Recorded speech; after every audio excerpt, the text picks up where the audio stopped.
Naomi Brooks spent 3 months planning a party that was supposed to save her marriage. She chose the flowers herself, ivory roses mixed with sprigs of eucalyptus, because Ethan once said he liked how they smelled after rain. She wrote out the guest list by hand, crossing off names and adding them back, trying to remember who still mattered to the man she married 12 years ago. She hired the string quartet Ethan had loved at a colleague's wedding. She picked the cake flavor he preferred, dark chocolate with raspberry filling, even though she had never liked raspberry herself.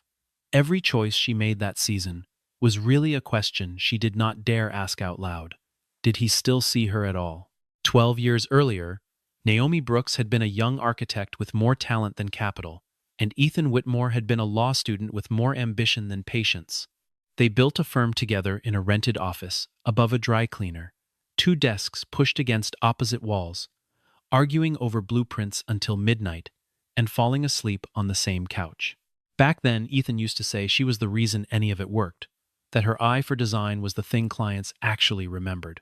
Somewhere between the first big contract and the 10th, that sentence stopped being said. Somewhere between the second child they never had and the second house they eventually bought, Ethan started speaking about the company as his alone. Now he came home later. He answered calls in the garage with the door shut. He looked at his phone at dinner the way other men looked at a television, half present, eyes flicking down every few seconds, like something urgent might arrive.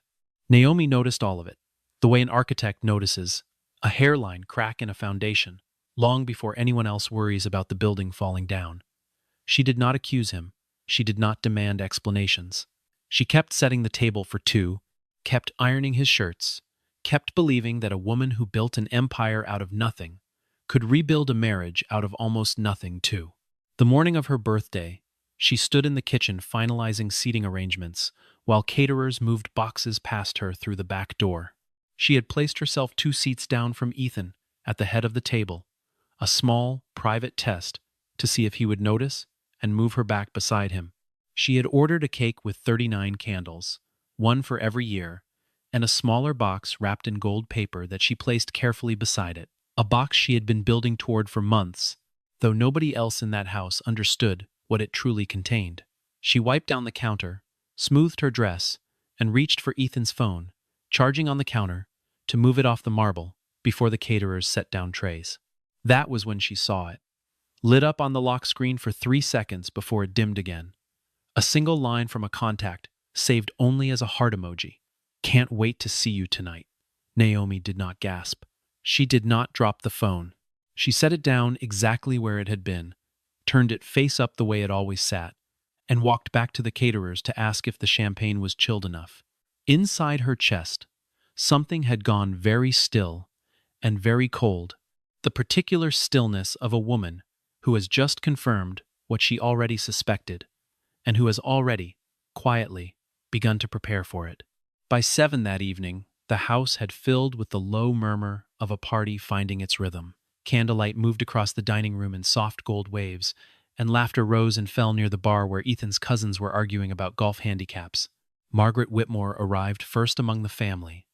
Dressed in pearls she wore to remind everyone of the family she had married into decades ago, and she kissed Naomi's cheek with the practiced coolness of a woman greeting a subordinate rather than a daughter. Leonard Whitmore came in behind her, quiet as always, offering Naomi a small, genuine smile before retreating to a corner chair where he could watch the room without being watched himself. Guests kept arriving, colleagues from the firm, old friends from architecture school, neighbors who had known the Whitmores for a decade. Naomi moved among them with the composed warmth she had spent years perfecting, thanking people for coming, refilling glasses, laughing at jokes that were not particularly funny. But every few minutes, her eyes drifted toward the front door, toward the driveway where Ethan's car had not yet appeared, toward the clock on the mantel that kept sliding past the hour he had promised. 7 turned to 7:30. 7:30 turned to 8. The quartet kept playing, unaware that the guest of honor was quietly counting each minute her husband failed to arrive at her own birthday. Then the front door opened, and the room's whole rhythm shifted.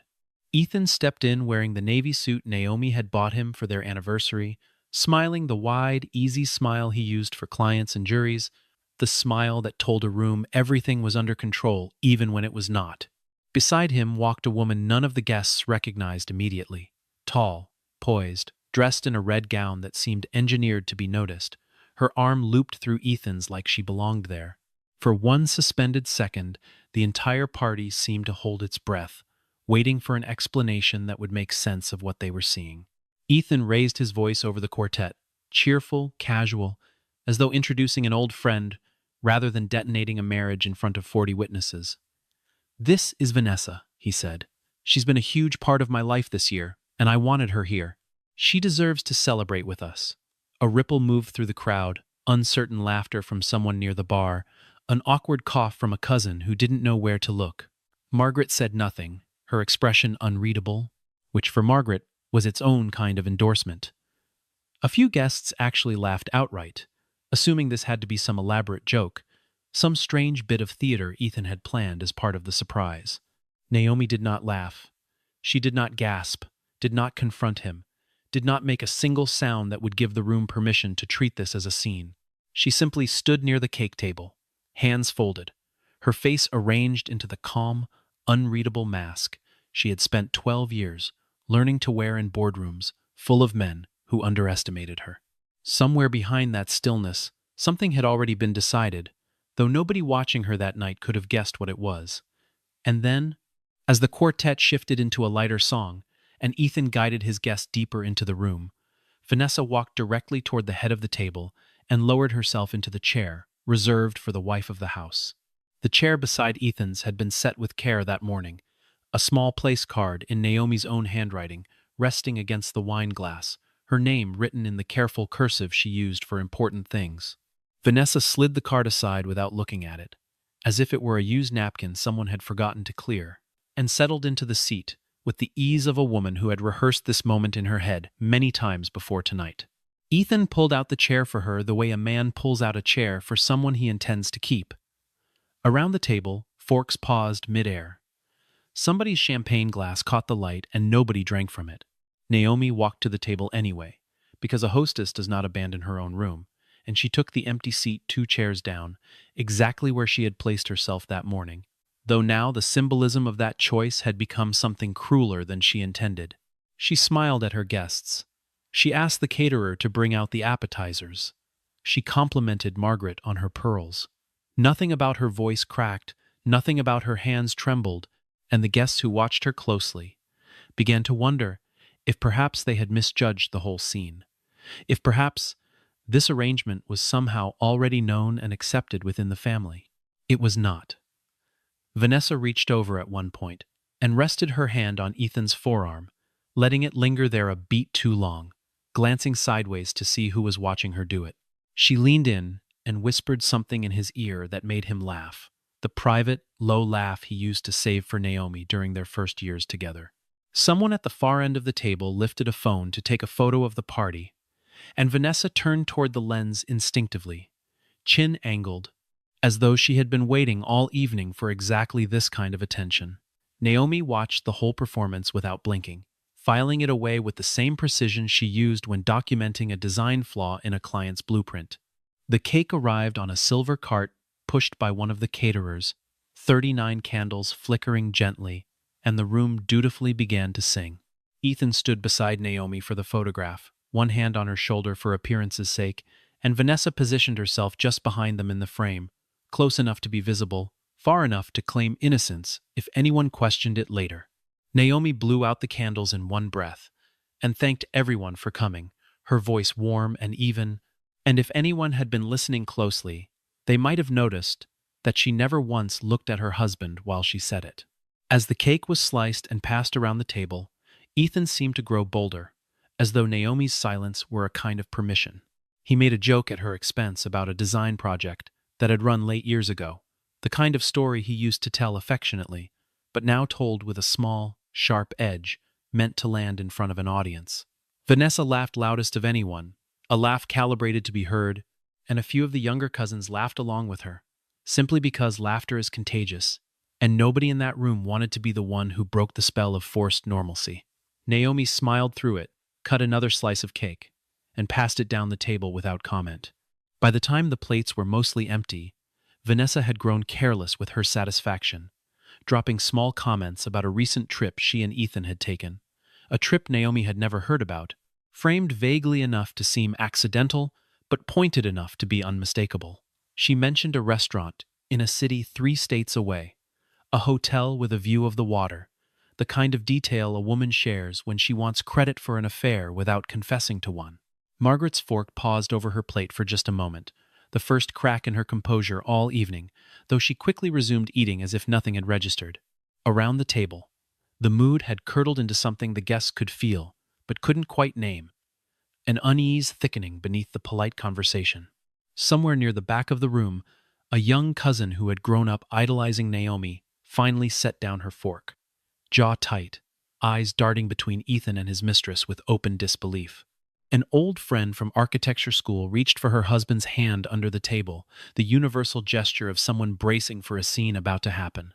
Even Leonard, silent in his corner chair all evening, sat up straighter, watching his son with an expression that had shifted from discomfort into something closer to disappointment.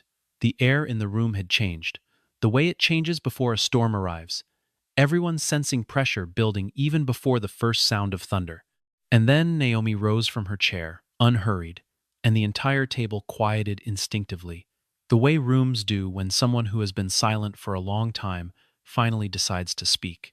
She smoothed the front of her dress, glanced once toward the small gold box sitting beside the ruined cake, and looked at her husband with an expression so calm it was almost unsettling. "There's still one gift I haven't opened yet," she said, her voice carrying easily across the hush. "And I think tonight is the perfect night to finally open it." To understand why Naomi said those words with such quiet certainty, one had to go back 9 years, to the winter the firm nearly collapsed. Whitmore and Brooks Architecture had overextended itself on a downtown development that fell through when the lead investor pulled out, 3 weeks before groundbreaking, leaving the company with debts it could not cover and a payroll it could not meet. Ethan had panicked in private, drinking too much, snapping at contractors, spending nights on the phone with lawyers trying to find some legal maneuver that would buy them time. Naomi had done something far less dramatic and far more decisive. She liquidated the inheritance her late father had left her, nearly $400,000, meant for a home she never built, and poured every cent of it into keeping the company alive. She never asked Ethan to repay her, never held it over him in arguments, never once mentioned it to his parents, even when Margaret implied, more than once, that Naomi had married into money, rather than brought any of her own. What Naomi did instead was quietly insist that her name be placed on the deeds, the intellectual property, and a significant share of company equity, not out of suspicion at the time, but out of the practical instincts of a woman who had grown up watching her own mother lose everything in a divorce, where she owned nothing on paper. Ethan agreed easily back then, grateful and a little ashamed, signing whatever she put in front of him, because in that moment he needed her more than he needed his pride. Success came slowly, and then all at once. Within 5 years, the firm had 3 offices and a reputation among the kind of clients who paid for prestige as much as design. Ethan started giving interviews alone. He started introducing himself at galas as the founder, not a founder. The credit for Naomi's sketches and structural instincts sliding quietly off the record, until most new employees assumed she was simply his wife who worked in the office, rather than the woman whose vision had built half the buildings bearing the company's name. Naomi noticed the erasure happening in real time and said nothing, partly out of exhaustion, partly because she had already begun, almost without naming it to herself, to prepare for a day she hoped would never come. She had known about Vanessa for 4 months before this party, not through confrontation, but through the same quiet observation she used to catch structural flaws before they became disasters. A missed hotel charge on a card she still monitored out of habit, a calendar entry labeled only with initials, a perfume that did not belong to her, lingering faintly on a jacket Ethan swore he'd worn to a client dinner alone. She had not screamed, had not thrown anything, had not even confronted him across their kitchen island, the way another woman might have. Instead, she had made an appointment with a corporate attorney under an assumed meeting title and had begun, methodically, the way she once drew up blueprints to document everything. Tucked inside her handbag that evening, beneath a compact mirror and a tube of lipstick, sat a plain manila envelope from that attorney's office, its edges slightly worn from being carried to 3 separate meetings over the past 2 months. Nobody at the party knew it was there. Nobody, watching Naomi glide gracefully between guests all evening, could have guessed that the calm, composed hostess, pouring champagne and complimenting centerpieces, had spent the last several weeks quietly reclaiming legal and financial control of everything her husband believed belonged to him alone. The envelope was heavier than paper should be, weighted with months of certainty, and it would not stay hidden much longer. She had chosen tonight deliberately, not out of cruelty, but out of a kind of grim poetry she allowed herself as the only indulgence in an otherwise disciplined plan. If Ethan intended to use her birthday party as the stage for humiliating her in front of the people whose opinions mattered most to him, then she would use that same stage, in front of those same people, to show him exactly what 12 years of being underestimated had built in the quiet corners of her mind. She lifted her champagne glass now, waited for the room's attention to settle fully on her, and gave a small nod toward the caterer standing near the entertainment console. "Before I open that last gift," she said, "I want to share something I put together myself. A little video for everyone here tonight." She smiled, genuinely this time, the kind of smile that made Ethan visibly relax, believing this was simply his wife's usual sentimentality. Another slideshow of vacation photos and wedding memories meant to move the room to tears before dessert. He even reached for Vanessa's hand under the table, confident enough in his control of the evening to do it in front of 40 witnesses. The lights dimmed, a screen descended silently along the back wall, and the first images appeared, exactly as Naomi had arranged them weeks in advance. The video opened gently, almost deceptively so, with photographs from their wedding day, Ethan laughing under a canopy of string lights, Naomi in white lace looking up at him like the whole world had finally arranged itself correctly. Soft piano music played beneath the images, and several guests actually reached for tissues, moved by the tenderness of a marriage they believed they were witnessing the celebration of. Margaret dabbed at her eyes. Even Leonard, usually so still, allowed himself a small, sentimental smile. For nearly 2 full minutes, the room settled into the comfortable warmth of nostalgia, and Ethan squeezed Vanessa's hand beneath the table without a flicker of unease. Then the music shifted, almost imperceptibly at first, a single dissonant note sliding beneath the piano, and the images changed. A grainy black and white frame appeared, time-stamped in the corner, clearly pulled from a hotel security camera. Ethan, unmistakably Ethan, stood at a reception desk with his arm around a woman whose face the camera captured perfectly as she turned to laugh at something he'd said. The woman was Vanessa. The timestamp read 8 months earlier. A low murmur rippled through the guests, confused at first, unsure whether this was some strange editing mistake in an otherwise sentimental tribute. It was not a mistake. The footage continued, cutting cleanly from one location to the next, with the precision of someone who had spent considerable time and money compiling it. A roadside motel 2 states away, another timestamp, Ethan's car clearly visible in the parking lot beside a car registered, as a small caption at the bottom of the screen quietly noted, "To Vanessa Hale." A restaurant camera capturing them seated at a corner booth, Ethan's hand resting on her knee beneath a table he clearly believed no one could see.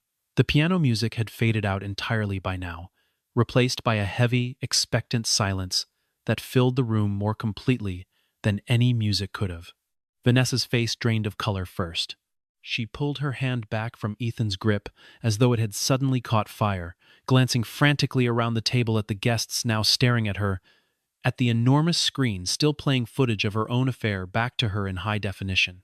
Ethan shot to his feet, chair scraping violently against the hardwood floor, his voice cracking as he shouted for someone to turn off the video, for someone to explain what this was, his composure evaporating in front of the very people he had spent the evening performing for.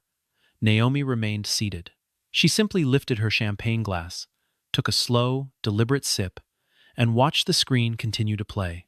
Ethan lunged toward the entertainment console, fumbling with buttons he didn't understand, his hands shaking with a fury that had nowhere useful to land. Naomi finally spoke, her voice cutting cleanly through his panic without ever rising in volume. "Sit down," she said, and something in her tone, some new authority none of them had heard from her before, made him actually stop moving. Margaret's mouth had fallen open, her pearls suddenly looking like a costume rather than an heirloom. Leonard leaned forward in his chair, elbows on his knees, watching his son with the expression of a man finally seeing something he had suspected for a long time confirmed in front of him. The screen did not go dark. Instead, new images replaced the surveillance footage, spreadsheets this time, bank statements with certain lines highlighted in soft red, a payment of $11,000 from a company account labeled Client Relations that had actually funded a weekend getaway to a coastal resort. Another line item, $3,200, categorized as marketing expenses, matched exactly to a jewelry purchase at a boutique 2 towns over, a bracelet several guests recognized because Vanessa was currently wearing it. Naomi had cross-referenced every transaction against the firm's actual marketing budget, and the discrepancies now filled the screen in neat, undeniable columns. Gasps rippled through the room now, sharper and less confused than before. Someone near the back whispered that this was company money, real money, the kind that belonged to shareholders and employees, not simply a personal betrayal between husband and wife. Leonard's face had gone hard, the particular hardness of a man who had built something from nothing decades ago, and could not stomach watching it, siphoned away for the sake of vanity. Margaret, for the first time all evening, turned to look at her son with something other than blind loyalty, her expression flickering between disbelief and something that resembled shame. Ethan tried again to speak, his voice smaller now, stripped of its earlier confidence. "This isn't what it looks like," he said, though even he seemed to recognize how hollow the sentence sounded, in a room that had just watched several months of documented evidence to the contrary. Naomi set down her champagne glass with a soft, deliberate click against the table, the sound somehow louder than anything anyone had said in the last several minutes. She looked at her husband, then slowly around the room at every stunned face turned toward her, and let the silence stretch just long enough for everyone to feel its full weight. That, she said, was only the first gift. Naomi rose from her chair fully now, walking with unhurried steps toward the small gold box, still sitting beside what remained of the birthday cake. The room had gone so quiet that the string quartet, still standing near the window, had stopped playing entirely without anyone instructing them to, instruments lowered, watching along with everyone else. Vanessa had not moved from her seat, though her hands were visibly trembling in her lap, and the confident tilt of her chin from earlier in the evening had collapsed into something smaller, more frightened. Ethan remained standing, one hand braced against the back of his chair as though he needed it to stay upright. Naomi lifted the gold box but did not open it yet.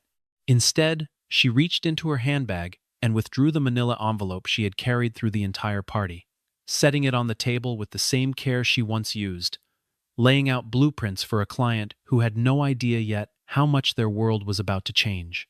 "Before we get to this," she said, gesturing toward the gold box, "I think it's important everyone understands exactly what they watched a moment ago and what it actually means for this family." She opened the envelope and withdrew several printed pages, sliding them calmly across the table toward Leonard rather than Ethan. "These are the firm's official financial records for the past 18 months, she said, alongside a full audit I commissioned quietly through an independent accounting firm 2 months ago.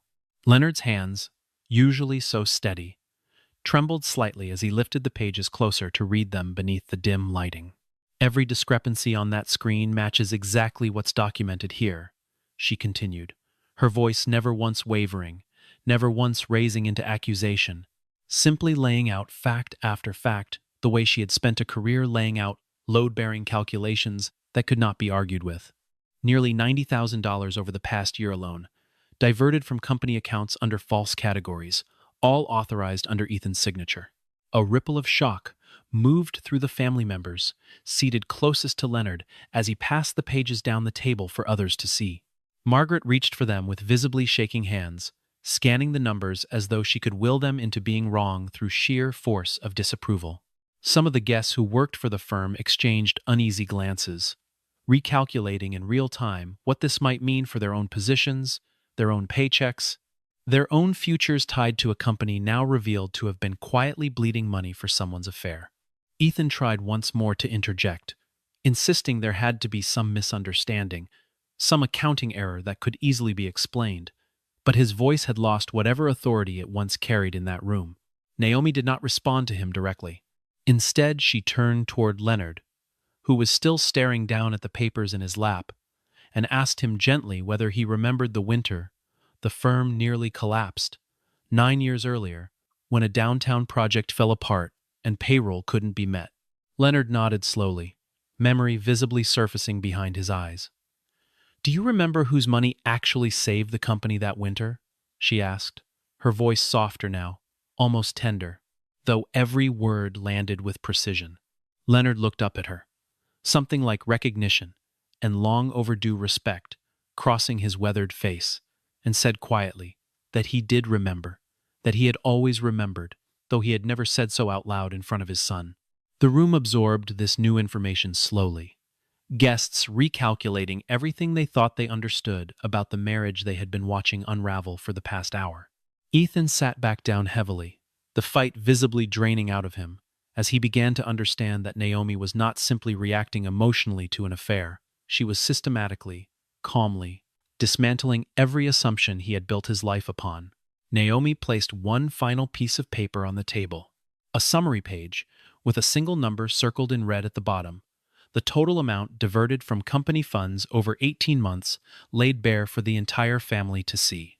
And that, she said, looking directly at her husband for the first time all evening, was only the first gift. The gold box still sat unopened on the table, and Naomi's hand rested lightly on top of it now, patient, unhurried, as though she had all the time in the world, despite the chaos she had just detonated across the room.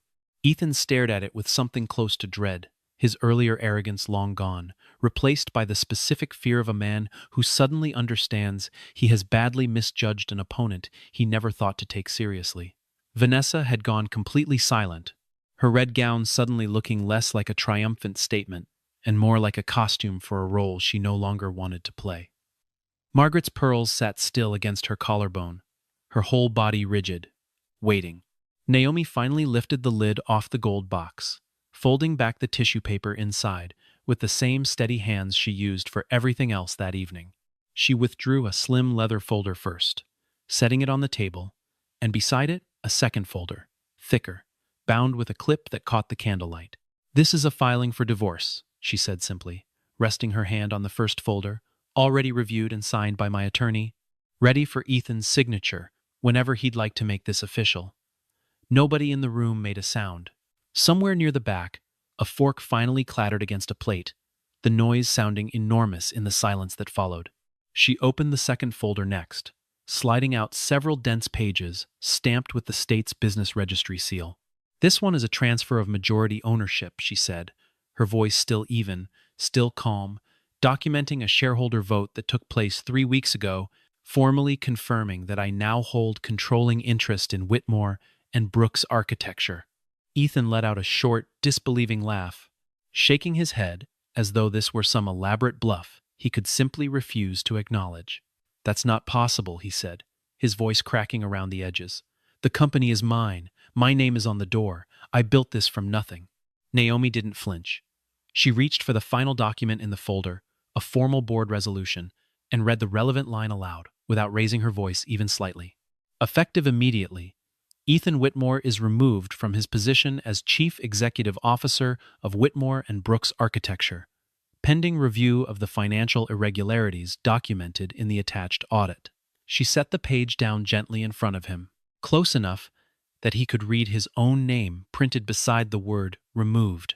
His smirk, the one he had worn walking through the front door hours earlier with another woman on his arm, finally, completely disappeared. At that exact moment, the front door opened once more, and a man in a gray suit stepped into the dining room with the quiet, unhurried confidence of someone who had been waiting nearby for precisely this cue. He introduced himself briefly to the stunned room as Naomi's attorney, apologizing for the interruption explaining that he had simply been asked to arrive once the family had reviewed the relevant documentation themselves. Ethan stared at him, then back at Naomi, the full shape of the evening finally settling into place in his mind.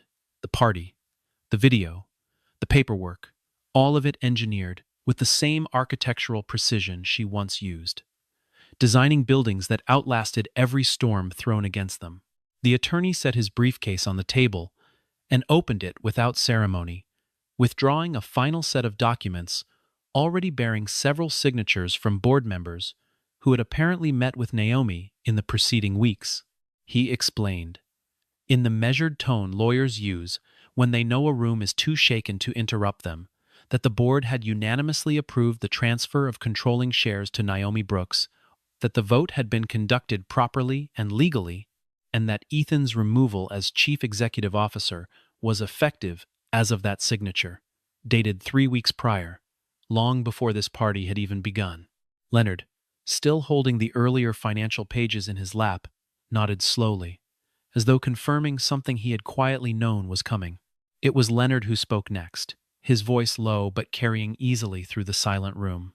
"I signed that board approval myself," he said, looking not at Ethan but at Naomi, "because I've known for years who actually built this company, and I was tired of watching you carry all of it, while my son took the credit." Margaret turned sharply toward her husband, betrayal and confusion warring across her face. But Leonard did not look away from Naomi, did not soften the statement, simply let it sit in the room, exactly as heavy as it deserved to be. Ethan's hands had begun to shake, gripping the edge of the table, as though the floor beneath him had genuinely tilted. Vanessa rose from her seat then, quietly, almost apologetically, murmuring something about needing air, about this clearly being a family matter she shouldn't be part of. Nobody stopped her as she gathered her small clutch purse and made her way toward the front door, her earlier confidence completely gone, replaced by the hurried, humiliated walk of a woman who finally understood she had attached herself to a man with far less power and far less future than she had imagined. Ethan didn't call after her. He simply sat there, staring at the documents in front of him, at his own name stripped of the title he had spent a decade believing was permanently his. Naomi watched the door close behind Vanessa, without any visible satisfaction. No triumphant smile, no cruel remark thrown toward her husband's collapsing composure. She simply reached up, slowly, and slid the wedding ring from her finger, holding it for a moment in the candlelight, before setting it down gently on the table, beside the folder marked with the word divorce. The small sound of metal against wood seemed to echo through the entire dining room, louder somehow than the shouting, the gasps, the shattering of an entire family's assumptions that had taken place over the last hour. Ethan looked down at the ring, then up at his wife, and for the first time all evening, he had absolutely nothing to say. The silence that followed the ring's soft landing on the table stretched longer than any silence that had come before it. Nobody reached for their wine glasses. Nobody made small talk to fill the discomfort. Even Margaret, a woman who had spent decades filling awkward pauses with polite chatter, sat perfectly still, staring at the ring as though it were something sacred that had just been laid to rest. Naomi did not raise her voice when she finally spoke again, did not perform grief or rage, for the benefit of an audience that had spent the whole party watching her be humiliated. She simply stood there, steady, and let the room absorb what it needed to absorb. "I'm not going to stand here and list every way you disrespected me tonight," she said, looking at Ethan without anger in her eyes, only a kind of tired clarity. "Everyone in this room already saw it happen in real time. What I want you to understand, all of you, is that respect isn't something you perform for cameras and dinner parties. It's something you choose, quietly, every single day, in the moments nobody else is watching." She paused, letting that settle, her eyes moving briefly across the table to where Margaret sat frozen with her pearls catching the candlelight. "Loyalty isn't blind defense of someone simply because they share your name or your blood," she continued, her gaze resting for a moment on her mother-in-law before moving on. "Loyalty is telling the truth even when it's inconvenient, even when it costs you comfort. Nobody in this family did that for 12 years. Not because you didn't see what was happening, but because it was easier to look away. She was not shouting, was not crying, was simply stating facts, the way she once stated structural requirements to contractors who preferred not to hear them. And self-worth, she said finally, is understanding that you don't have to accept less than you deserve just because you've invested years into something. Years don't obligate you to stay somewhere you're no longer valued. They only make leaving harder, not wrong. She let her eyes settle on Ethan one last time, and something in her expression softened slightly.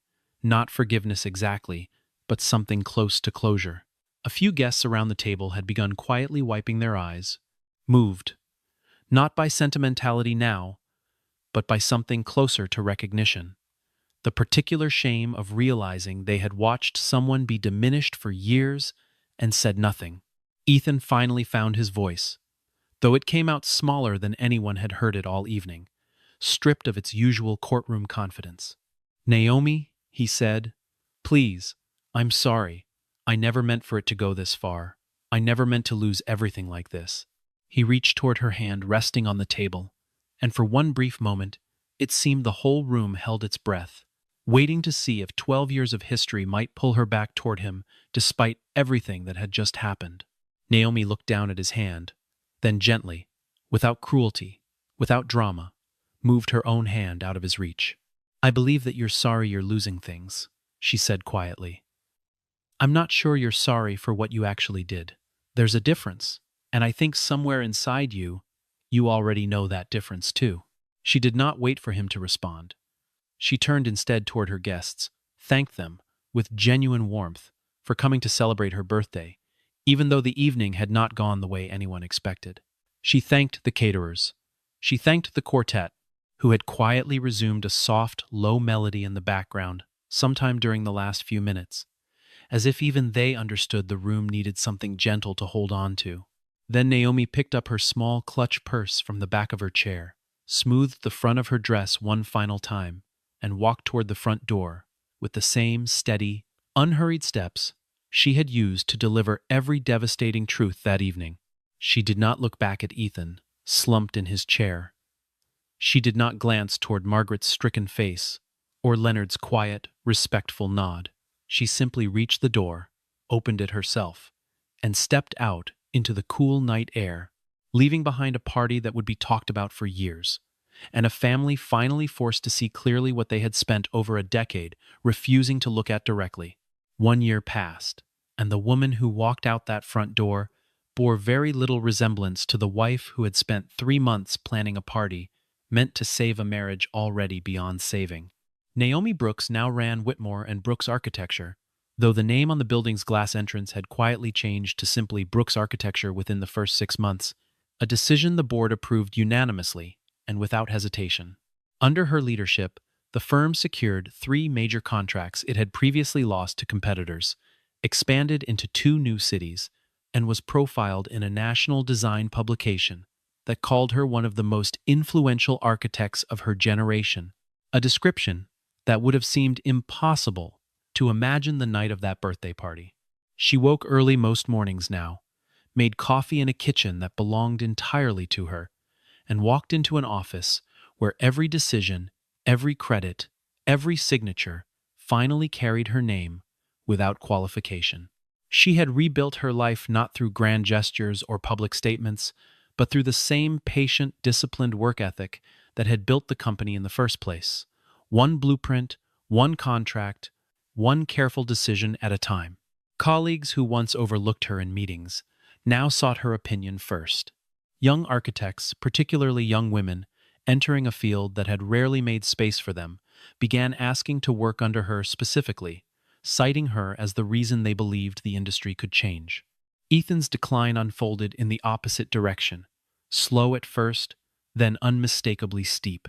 The financial irregularities uncovered that night led to a formal investigation that stripped him not only of his position, but eventually of his license to practice corporate law. Once the firm he'd worked for discovered the full extent of what had been documented, clients who once respected his confidence now saw only recklessness. Colleagues who once admired his ambition now saw only the cautionary tale he'd become. Vanessa, predictably, disappeared from his life within weeks of the party, moving on to someone whose reputation hadn't just publicly collapsed in front of 40 witnesses and, eventually, half the local business community, once word spread. Margaret tried, several times over the following months, to reach out to Naomi. Small gestures at first, a card, a brief message, an attempt at reconciliation that never fully acknowledged the years of dismissiveness that preceded it. Naomi responded with polite, brief replies, neither warm nor cold, the careful distance of a woman who had learned exactly how much emotional energy certain relationships were worth. Leonard, by contrast, remained in quiet contact, occasionally stopping by her office to discuss industry matters or simply to tell her, in his understated way, how proud he was of what she had built, an admission that came far too late to undo years of silence but was, nonetheless, sincerely meant.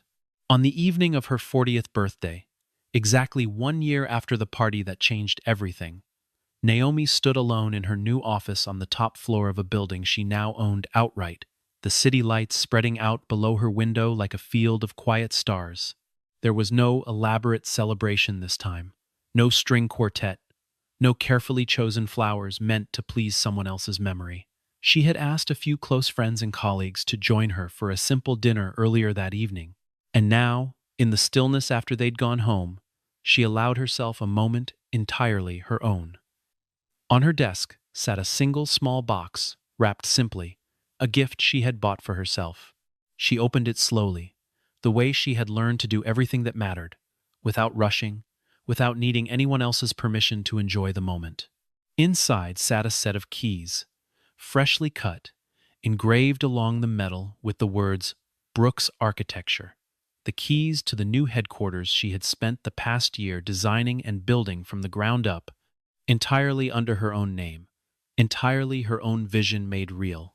She held them up to the window light, watching them catch the glow of the city beneath her, and allowed herself finally a genuine, unguarded smile.